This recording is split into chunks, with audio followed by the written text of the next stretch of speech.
Olá, seja muito bem-vindo, seja muito bem-vinda. Meu nome é Thiago Benevides, você está no canal NeoPythonic e nessa aula nós vamos dar prosseguimento com o nosso estudo de Python, tudo bem? Então, relembrando, na aula de ontem nós vimos escopo, nós conversamos um pouco de escopo, nós vimos as preferências para pesquisa, trabalhamos um pouco mais com expressões anônimas e nessa aula eu quero passar mais um tópico com vocês de funções, mas vai ser coisa rápida, ok? Então, antes de nós irmos para o VS Code, deixe seu like, se inscreva no canal se você ainda não é inscrito, ative os sinos de notificação para receber mais as próximas aulas. Acesse a playlist do curso aqui. E agora sim, vamos para o VS Code. Então, eu estou com o código da aula passada aqui. Vou limpar o terminal. Estou com a minha máquina com o meu ambiente virtual ativado. Vou criar um novo código. E, não sei, Python, antes de algumas versões atrás, nós tínhamos a função apply em Python, que era o que? Por exemplo, eu tinha o seguinte código, por exemplo, eu tinha um if, dentro desse if eu rodava um teste, daí eu fazia ação e args, então eu tinha uma função, passando uma função, nome de uma função, e um argumento. E caso o teste não fosse executado, eu passava ação, argumento, recebendo a função 2, e aqui os meus argumentos. Eu tinha isso daqui. Isso daqui ajudava muito para que você não precisava saber o nome da função explicitamente antes do código rodar, qual função ia rodar, e o número de argumentos, o número que você ia usar na função. Isso é interessante quando você está trabalhando com machine learning. Por exemplo, imagina que você tem um conjunto com clientes. Então para talvez obter uma melhor performance, você tem, por exemplo, um grupo que eu vou chamar de A e um grupo que eu vou chamar de B. Se você generaliza demais e cria um único modelo, você pode ter um pouco a perca de performance. Então, o que você pode fazer para tentar ganhar um pouco mais de acurácia, um pouco mais de performance no seu modelo? Você separa de grupo 1 e grupo 2, estuda o comportamento do que você quer estudar com daí análise estatística para esse grupo, e para esse grupo, esse daqui você vai definir um padrão de comportamento e em cima dele você vai criar um modelo de machine learning e para esse você vai criar outro modelo de machine learning. Ambos você vai envolver dentro de uma função, por exemplo, função dfml1, dfml2. Então, a hora que a pessoa entrar, por exemplo, no seu site, você vai pegar e vai fazer um teste com essa parte de cluster que você fez, certo? Por exemplo, gênero, vamos tratar gênero binário por enquanto. Se for homem, se for mulher, vai para o primeiro, se for homem, vai para o segundo. Então você vai pegar e o seu modelo vai prever as ações de comportamento desse homem através do meu modelo 2 e vai indicar alguma coisa para ele. Se não, se for mulher, vai usar o padrão ML1 e vai indicar uma coisa para ela. E daí nós faríamos o apply, passando a ação e os argumentos, correto? E aqui ele aplicaria a minha função. Porém, isso daqui não é utilizado mais, ele está obsoleto em Python. Então, o que pode ser feito em Python agora? Eu posso definir uma função chamada func1, passando o argumento 1, print a função 1 está rodando com um argumento arg1. Dessa forma. Não se preocupe com essas strings, que quando nós estivermos trabalhando com estruturas de dados na próxima aula, eu vou explicar melhor para vocês esse funcionamento. Tudo bem? Então aqui eu posso ter arg2, arg3 e arg4, correto? Então eu vou ter print a função 2 está rodando com os argumentos arg2,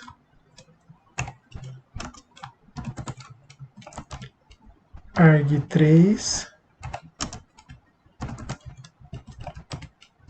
arg4, certo?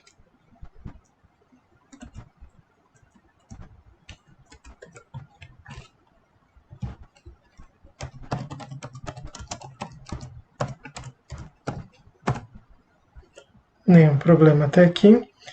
E agora, eu não preciso mais usar o apply. Eu posso chamar direto a função da seguinte forma. Vamos fazer teste recebendo true, certo? Agora faço if teste ação e argumentos dessa forma. Então eu passo func1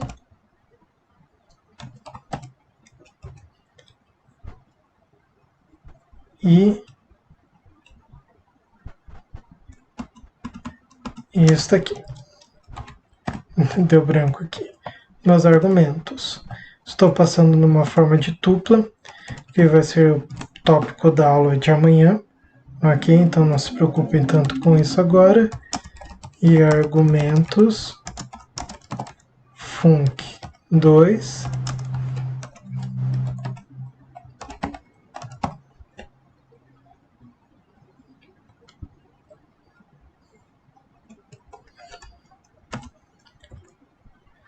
e agora eu posso fazer ação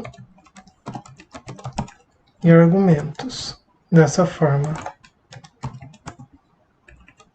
Então, executando, perceba que eu tenho que a função 1 está rodando com o argumento 1, correto? Nenhum problema. E agora, se eu fizer false, aqui está errado. É arg, dessa forma. Estava errado o nome ali. Eu dei um corte para pensar um pouquinho como arrumar isso daqui, esse código. Então, o que nós podemos fazer, em vez de passar uma tupla aqui, passou uma moto por aqui, em vez de passar uma tupla aqui, e aqui eu passo na ação a minha função, e aqui eu passo argumentos, e passo dessa forma aqui, certo? E aqui eu vou colocar a notação de args, que eu estou passando um argumento, tudo bem? Então agora sim, se eu fizer rodar esta aqui, eu tenho a função está rodando com os argumentos 1, 2 e 3. Eu posso até colocar vírgula aqui, para ficar melhor. E aqui também eu posso fazer da seguinte forma. Ação func1 argumentos igual a 1. dessa forma. E agora, se eu colocar true, é para rodar normalmente. Está rodando normalmente. Então perceba que isso daqui é interessante.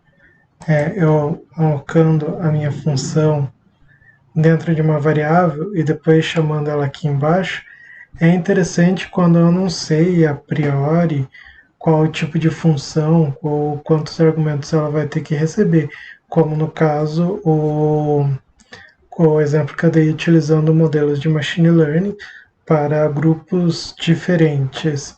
Então, isso daqui é interessante, sabe quando você tem também vários if e else, if, elif e else, e você geralmente escreve o que está dentro dessa função aqui, faz argumento 1 aqui fora, por exemplo,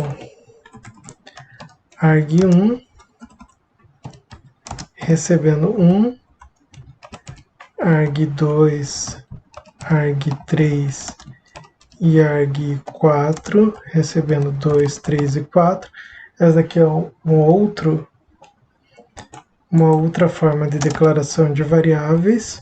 Tudo bem? Poderia fazer um por linha, mas eu resolvi fazer dessa forma aqui, que também é uma forma válida, tudo bem? Então eu faço teste.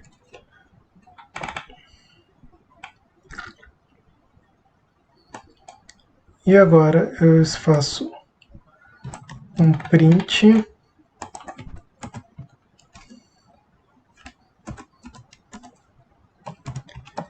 else e outro print. Lembrando que eu declarei essas variáveis aqui porque essas variáveis elas foram declaradas no escopo local e não no escopo global. Tudo bem? Então perceba aqui, vou colocar um print para ficar mais fácil para vocês visualizarem.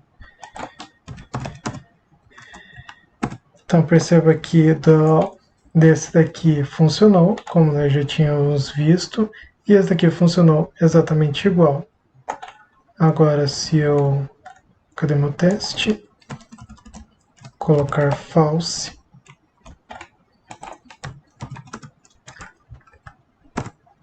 Funcionou exatamente igual nos dois casos, tudo bem? Porém esse daqui é interessante porque ele garante que assegura para você uma melhor forma de refatoração de código. Às vezes você precisa arrumar só uma função sem mexer no restante da sua estrutura, na sua lógica de negócio. Isso garante também que você consiga compreender cada uma e na hora de você tiver que arrumar alguma coisa ou refatorar alguma coisa, você não precisa se preocupar tanto com o código muito grande, com aquele monolito. Você vai em uma função e arruma ela e basicamente tudo onde estava crashando ou quebrando você vai conseguir consertar de uma maneira mais simples. Entenderam? Isso aqui até hoje eu não vi nenhum curso de Python passar dessa forma assim, para ensinando como usar o if e else de uma forma um pouco diferente e usando função. Tudo bem? Então, nessa aula vamos ficar por aqui, ok? Então, muito obrigado por ter assistido essa aula até aqui. Lembrando que dúvidas, sugestões e comentários é só deixar aqui, que eu vou ler, ok?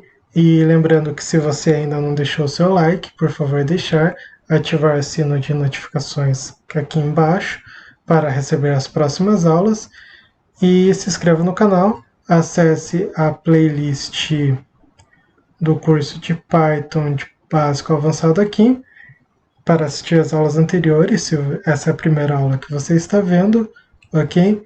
E nos vemos na próxima aula. Até!